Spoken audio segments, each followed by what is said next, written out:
Hoy socializaremos aspectos básicos de enfermería sobre uno de los medios diagnósticos más utilizados desde la antigüedad y que persiste en la actualidad por su confiabilidad, sencillez y rapidez. Es el electrocardiograma. El electrocardiograma es el registro de la actividad eléctrica del corazón que se realiza con la ayuda de un electrocardiógrafo. Dentro de las principales indicaciones para realizar este medio diagnóstico se encuentra dolor precordial o pacientes que presenten angina, valoración prequirúrgica, especialmente en adultos mayores, ya sea por cirugías mayores o cirugías menores, evaluación de soplos que pueden indicar daño en la estructuralidad cardíaca, seguimiento de eventos coronarios si hay persistencia de elevación del ST, seguimiento de bloqueos e infartos, en evaluación de hipertrofias, en trastornos hidroelectrolíticos como más tarde los mencionaremos, y para evaluar funcionalidad de dispositivos como el marcapaso. Para la realización de este medio de diagnóstico es necesario contar con un ambiente físico ideal, dado por una camilla que le permita el confort al paciente, sábanas limpias, desechables en algunos casos, donde se preserve ante todo la privacidad del paciente y donde se garantice una temperatura adecuada que evite hipotermias que puedan generar temblores a los pacientes con posteriores alteraciones en el trazo electrocardiográfico. También se requiere de papel electrocardiográfico milimetrado indicado para la máquina que estemos utilizando, el gel conductor, los electrodos y elementos de limpieza, tanto para suministrarle al paciente como para dejar el equipo en las mejores condiciones que podamos. El electrocardiógrafo es un aparato eléctrico que capta los potenciales eléctricos del corazón, registrando el voltaje que éste genera y transmite a través del cuerpo mediante un sistema de electrodos, cables y una consola de registro. El papel es milimetrado. Es importante tener la consideración que horizontalmente mide el tiempo de duración y verticalmente el voltaje o amplitud. Un cuadrito mide 0.04 segundos. 5 cuadritos pequeños miden 0.20 segundos y a su vez estos al unirse 5 forman un segundo horizontalmente, recordando que es el tiempo. El voltaje verticalmente, un cuadrito corresponde a 1 milímetro, 5 cuadritos corresponderán a 5 milímetros y 1 centímetro es igual a 1 milivoltio. Esto es importante tenerlo en consideración para la medición de algunos trastornos del ritmo. Es importante recordar aspectos acerca del sistema cardiovascular y el sistema de conducción eléctrico cardíaco del mismo, recordando que la sangre ingresa al corazón por la vena cava superior, por la vena cava inferior, llegando a una estructura denominada aurícula derecha, en donde pasa a través de la válvula tricuspidia hacia el ventrículo derecho. Del ventrículo derecho, la sangre es expulsada a través de la válvula pulmonar hacia la arteria pulmonar, donde hace la bifurcación, arteria pulmonar derecha e izquierda, hacia los pulmones, donde realiza el proceso de oxigenación, para que esta sangre oxigenada retorne nuevamente por las venas pulmonares, recordando que son las únicas casi en el organismo que llevan sangre oxigenada, hacia la aurícula izquierda, pasando la sangre por la válvula mitral hacia el ventrículo izquierdo, de donde es eyectada, pasando por la válvula aórtica a la arteria aorta. Tenemos la aorta ascendente, donde va a dar flujo sanguíneo para el tronco brachiocefálico, extremidades superiores, la cabeza, aorta descendente, que va a dar irrigación al sistema portal, al sistema esplénico, al sistema renal, etc., para nuevamente cumplir su ciclo ingresando desoxigenada por la vena cava inferior y superior. El sistema de conducción eléctrico inicia por el nodo sinusal o nódulo sinusal. el cual maneja una frecuencia cardíaca entre 60 a 90 latidos por minuto. Pasa por unos haces de conducción, llevando nuevamente al impulso a concentrarse dentro del nodo o nódulo auriculoventricular, el cual maneja una frecuencia cardíaca entre 40 a 60 latidos por minuto, pasando por el haz de His para terminar posteriormente dando el impulso eléctrico en la parte ventricular por las estructuras denominadas las fibras de Purkinje. Se dice que a nivel ventricular el ritmo cardíaco es menor a 40 latidos por minuto. Son conceptos importantes a tener en cuenta para interpretación del electrocardiograma. En la práctica clínica, usualmente se utilizan 12 derivaciones convencionales, las cuales se dividen en dos grupos dependiendo de la orientación en relación con el corazón. Están las de plano frontal, que encontramos D1, D2 y D3, ABR, ABL y ABF, y en el plano horizontal encontramos las precordiales B1 a B6. Las derivaciones bipolares son D1, D2 y D3, las que conforman el triángulo de Einthoven. D1 mide la diferencia del potencial entre el brazo izquierdo, que es el polo positivo, y el brazo derecho, que es el polo negativo. D2 mide la diferencia de potencial entre el brazo derecho, que es el polo negativo, y la pierna izquierda, que es el polo positivo. D3, diferencia de potencial entre el brazo izquierdo, que es el polo negativo, y la pierna izquierda, que es el polo positivo.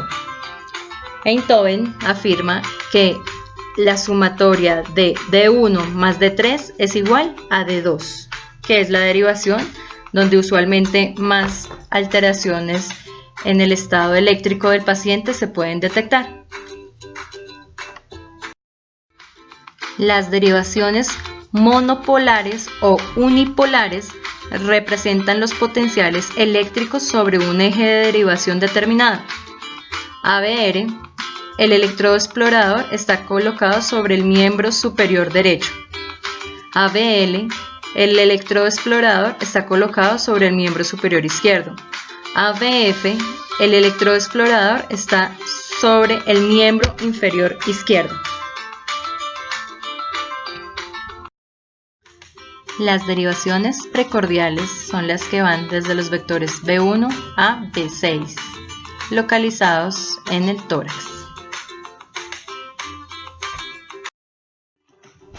¿Dónde se ubican las derivaciones? B1 en el cuarto espacio intercostal, línea paraesternal derecha.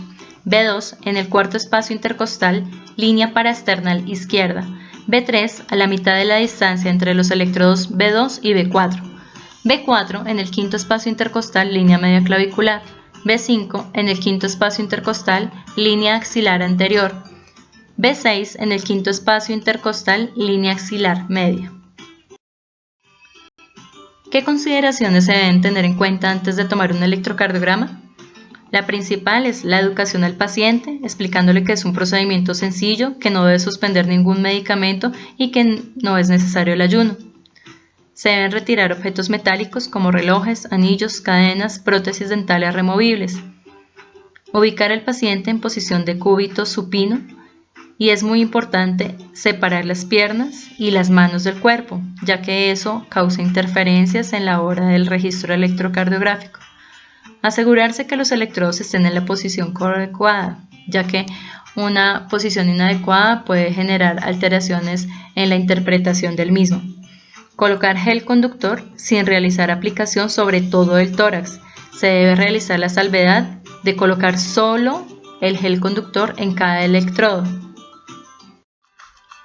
Los electrodos periféricos son aquellos que van en contacto con las extremidades del paciente. En total existen 4 electrodos periféricos, uno para cada extremidad. Vienen de diferentes colores.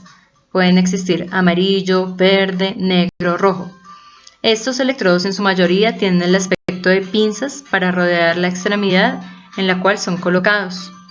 Existen diversas nomenclaturas en la cual normalmente vienen marcados con letras que vienen en inglés. RA significa right arm, brazo derecho. RL significa right leg, pierna derecha. LA significa left arm, brazo izquierdo. Y por último, LL, left leg, pierna izquierda. Es importante tener en cuenta que cuando un paciente no tiene la extremidad, el electrodo se colocará en el muñón o región más cercana al torso. Muchas veces en miembros inferiores hacemos la colocación de estos electrodos sobre la cresta ilíaca, que es el conductor óseo que nos proporciona en este momento la secuencialidad del trazo electrocardiográfico. Para rectificar que el paciente tenga buena conexión de los electrodos, que las extremidades estén separadas, procedemos a encender el equipo. Después de encender el equipo, es importante tener consideración en la colocación del filtro, la cual va a evitar interferencias en la hora del trazado electrocardiográfico. Después procedemos a oprimir el botón inicio o auto y esperaremos el trazado electrocardiográfico, en donde se pueden observar las derivaciones de 1, de 2, de 3, ABR, ABL, ABF y las precordiales B1, B2, B3, B4, B5 y B6.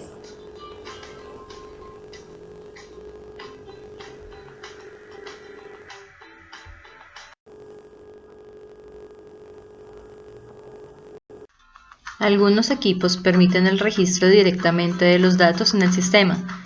En otras oportunidades debemos realizar el registro en físico, en el cual se deben tener en consideración datos como nombres completos del paciente, fecha y hora de toma del electro, documento de identidad del paciente, cédula de ciudadanía, pasaporte, edad y motivo de la toma del electrocardiograma, si es por dolor torácico, si es por control de algún medicamento que el paciente está recibiendo, por ejemplo, la amiodarona, y la persona quien realiza la toma del mismo.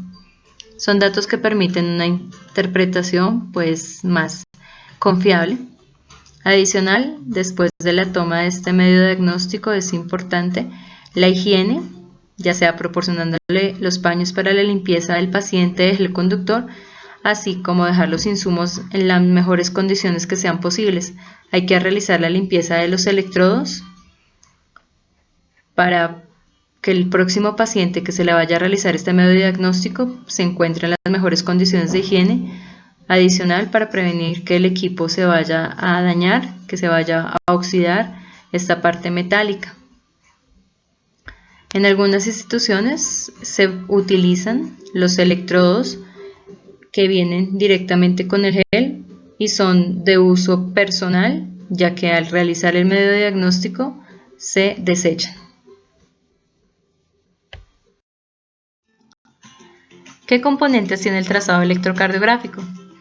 Vemos que tiene deflexiones positivas, deflexiones negativas, lo que corresponde a ondas, intervalos, segmentos y complejos. La onda P representa la despolarización auricular. Su duración es de 0.08 a 0.10 segundos, tiene un voltaje de 0.25 y se dice que es positiva en D1, D2, ABF, B3 y B6 y es negativa en ABR. El complejo QRS representa la despolarización ventricular y está formado por las ondas QRS. Tiene una duración de 0.6 a 0.10 segundos, una amplitud variable de 6 milímetros, una onda Q menor de 0.04 segundos y amplitud no mayor al 25% de la R. Se dice que hay una Q patológica en infarto. Otro de los componentes importantes del trazado electrocardiográfico es el segmento. El segmento es la línea que une una onda con otra sin incluir ninguna de ellas. Es decir, por ejemplo, el segmento PR inicia desde el final de la onda P hasta el inicio del complejo QRS, como lo podemos ver. Un segmento es una línea. ¿Qué otro segmento podemos ver en el electrocardiograma? el segmento ST, que inicia desde el final del complejo QRS hasta el inicio de la onda T. Es de vital importancia, ¿por qué? Porque permite identificar si hay una lesión subendocárdica cuando se presenta un infradesnivel o una lesión subepicárdica cuando se presenta un supradesnivel. El punto J es de importante relevancia, puesto que este es el punto que se presenta al final de la S con el inicio del segmento ST y ayuda a identificar si existe supradesnivel o infradesnivel del ST. Los intervalos es la porción del electrocardiograma que incluye un segmento además de una o más ondas.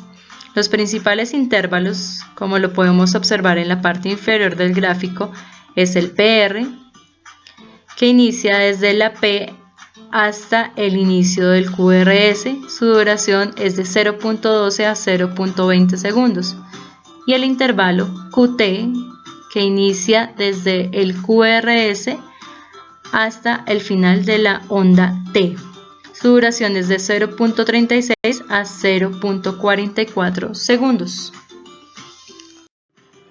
La onda T representa la repolarización ventricular. Es asimétrica, tiene una duración de 0.12 a 0.20 segundos. Se dice que está invertida en isquemia, que está plana en hipocalemia o que se puede ver picuda en hipercalemia.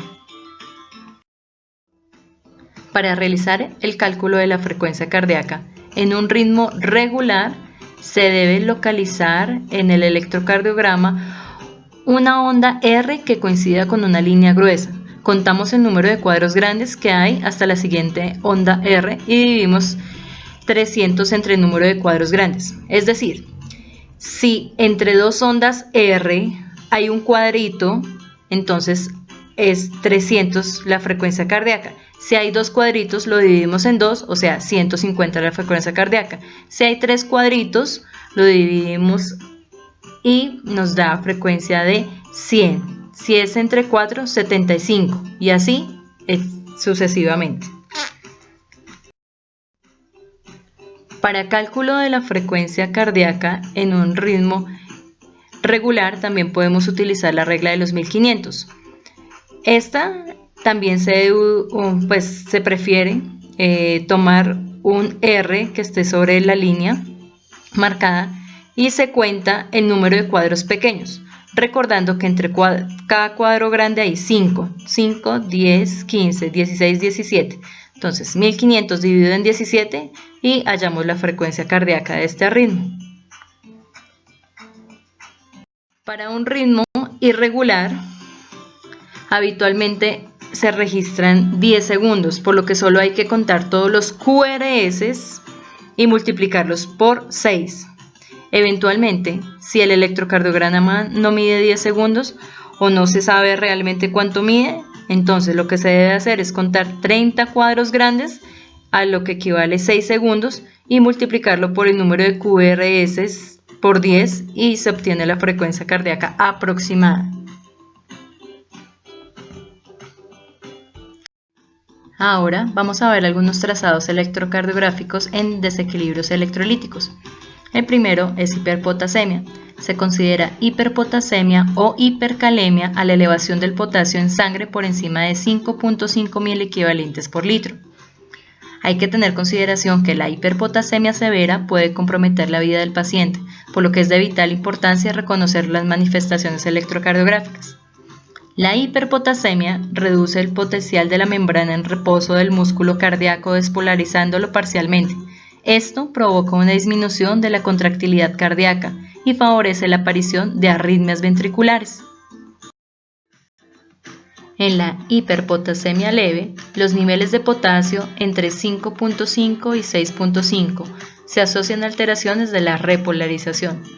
La primera y más frecuente alteración es el incremento en la amplitud de la onda T, que se vuelve picuda, como lo podemos ver acá en el gráfico, estrecha y simétrica.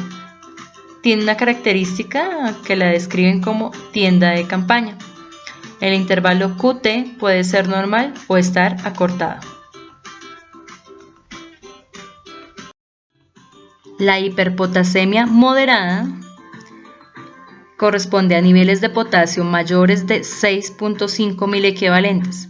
En este rango se acentúan las alteraciones en el electrocardiograma. Aparecen trastornos en todo el sistema de conducción, aurículas, nodo AV y ramas ventriculares. La onda P, como la podemos evidenciar acá, se aplana y se ensancha, pudiendo desaparecer. Se prolonga el intervalo PR, acá. El QRS se ensancha con morfologías no habituales. La onda T suele continuar siendo picuda, aunque más ancha. En la hiperpotasemia severa es la que se presenta en niveles de potasio mayores de 8 miliequivalentes. La onda P desaparece por completo. El QRS se vuelve ancho, disminuye de amplitud y puede continuarse con la onda T, desapareciendo el segmento ST, formando una onda ancha sinusoidal.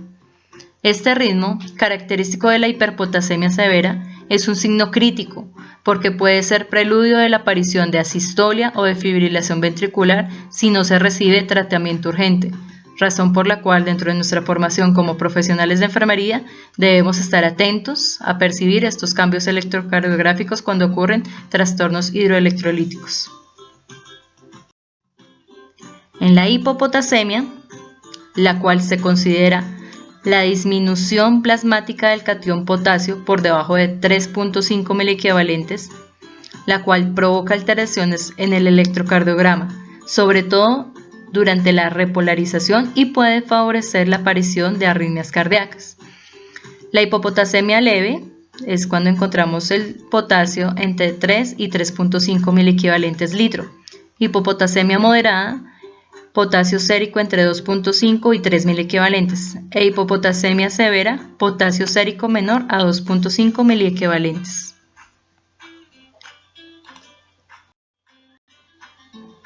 En la hipopotasemia leve, entre 3 a 3.5 miliequivalentes, pues generalmente no suele producir cambios significativos del electrocardiograma. En la hipopotasemia moderada, se puede evidenciar que se produce descenso del segmento ST con aplanamiento de la onda T y aumento de la amplitud de la onda U, como lo podemos evidenciar. En la hipopotasemia severa se pronuncian los cambios descritos anteriormente, pero existe mayor descenso del ST, la onda T se vuelve negativa y la onda U se vuelve más prominente. Esta es la onda U y la onda T muchísimo más negativa. Otro desequilibrio electrolítico importante es la hipercalcemia. La hipercalcemia se define como un incremento en los niveles de calcio en el plasma mayores a 10.4.